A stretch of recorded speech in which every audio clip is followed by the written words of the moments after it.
And guess what, guys? It's time to find out, what did Dave Meltzer have to say? That's right, it's time to find out, what did Dave Meltzer say? Well, you know what? I mean, I'd have to give that 5 stars. Rumor has it that Mabel is going to be the third guy. And it was a bit of a grim week here for Dave. Honestly, I wasn't happy with the very little that he was giving me here. So he starts off, 123 Kid was given his release this week and is expected to join WCW soon as part of the nWBro. You know what? Like, something about this rubs me the wrong way. Like, I don't know, lots of people really enjoy being spoiled ahead of time. But, man, like, I guess if he gets information, he's going to say stuff. But, you know, he's talked a lot of horse shit recently. And obviously he does end up being the nWBro.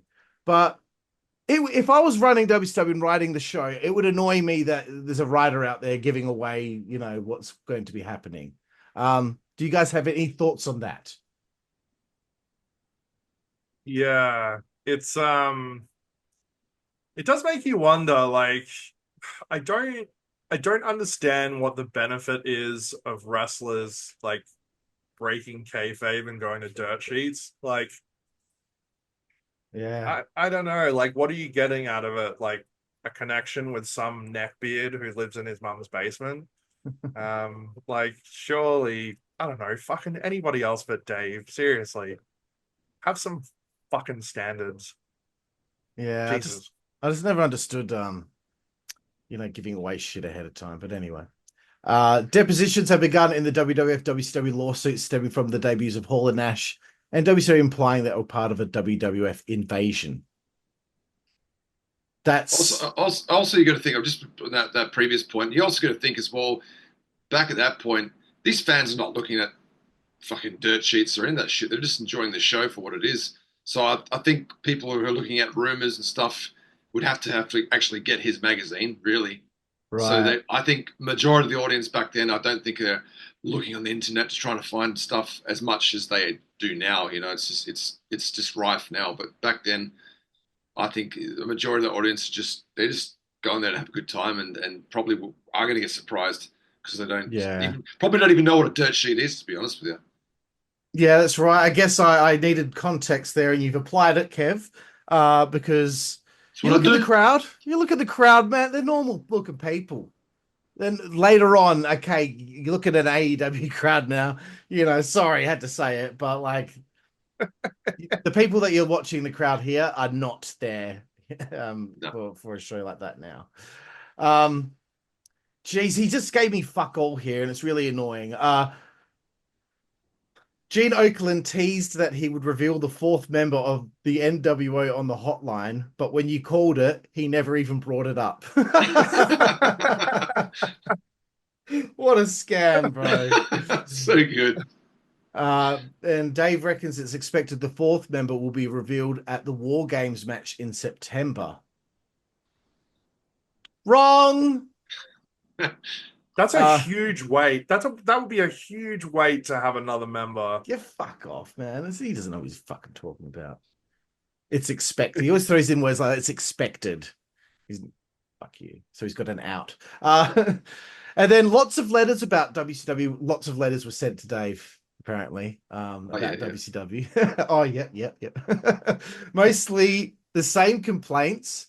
nWBro angle is cool, but over-reliance on past WWF stars, not putting over the younger stars, etc. Oh, fuck off. I hate that shit. I hate that. I hate when we get this, this person's not putting over the young. It's a fucking show.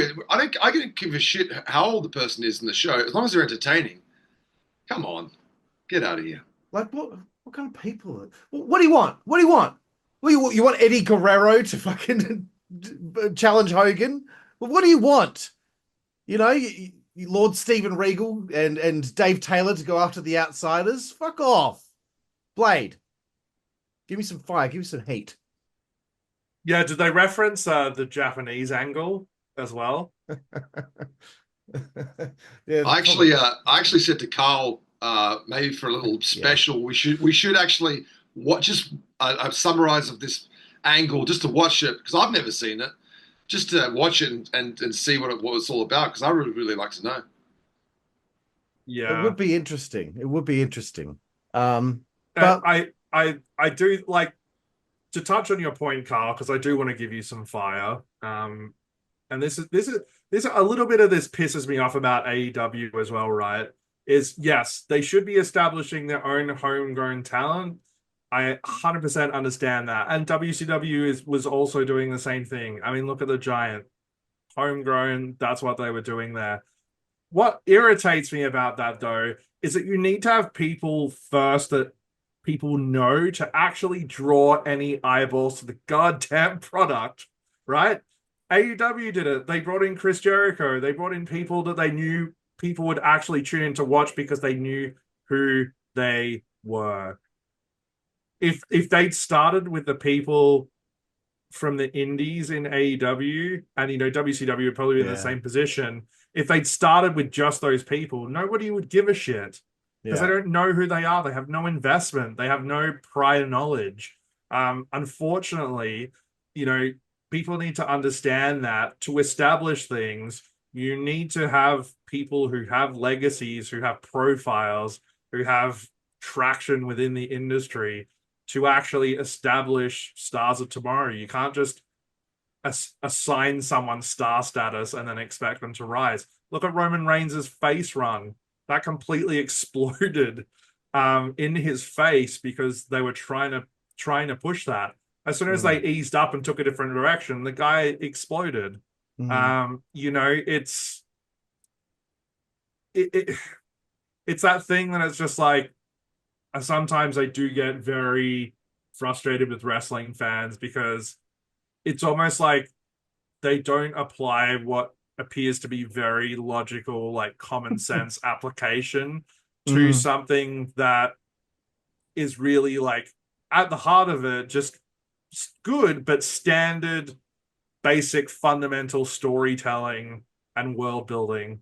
And they just, I don't know. They don't get it. Maybe I'm expecting too much of people, but I would think in this day and age, like, where we're so exposed to media, like, come on, like, figure it out at this And point. I used to really love like the old school build we've seen when someone would win say the TV title, or the European title, and then they would win that for the first time, and then they would win the Intercontinental title and maybe go in the tag division for a while, and then they'd build and they'd win a couple of belts, and then they would elevate to the world title. That's the way I used to really like enjoy someone's rise. I hated when someone went from start to bam straight into the like. Come on, I want to build here. Yeah, that's a good point. It's like I always talk about like Bret Hart. He came in the Hart Foundation, tag titles, did that for some years. Then it's time to break out Intercontinental, the King of the Ring, etc. There were levels. You had to go through all the levels to finally get to the ultimate destination. So when you jump the gun too soon, you find yourself like Sheamus, who I think was WWE champion within a month of being on WWE television. And it's like, well, where do you go with his journey from here? Like there's no journey because he's already reached the pinnacle straight away. Well, look at some of the biggest stories from wrestling, probably like over the last 10 years. Daniel Bryan, Kofi Kingston, and Sami Zayn. I'd say their underdog status, their journeys through WWE or professional wrestling or whatever it is, people need to have buy-in to be like, I identify with this person, or I want to see them realize their dreams and obtain the unobtainable. That's a story that people can get behind. There's a reason why it works. The underdog story is tried and true and a classic. It is. Yeah. But yeah, I just wanted to just go over this one more time. The over-reliance on past WWF stars. Like, who else do you want? What is it that you want? Because if I'm a former wrestling fan, WWE is a bit lame now. WWF is lame. Put on WCW, oh shit, it's Jim Duggan. Awesome. Oh, Greg Valentine. Yeah, I remember him. He's great. Like if there's familiarity here, Okay, they're not all over the show. Not putting over younger stars. Well, I believe, I know DDP's not younger because he's like in his mid-30s here, but he's a new star that you haven't really seen much of that's getting a push. The Giants there. I'd say Eddie Guerrero's getting a nice little push. Steven Regal's getting a bit of a push. So there's guys that you haven't seen before. Rey Mysterio, they're coming in, and Malenko. They're all kind of getting a nice little spot here at this stage. So yes, there is WWF guys, but there's also other people over here. And now's not the time for any of these guys to be putting over. We just started the fucking angle. What do you want? They've had one match, and Hogan hasn't even wrestled yet since the angle began. The thing about putting over younger stars, get the fuck out already. Anyway, my rant's over, boys.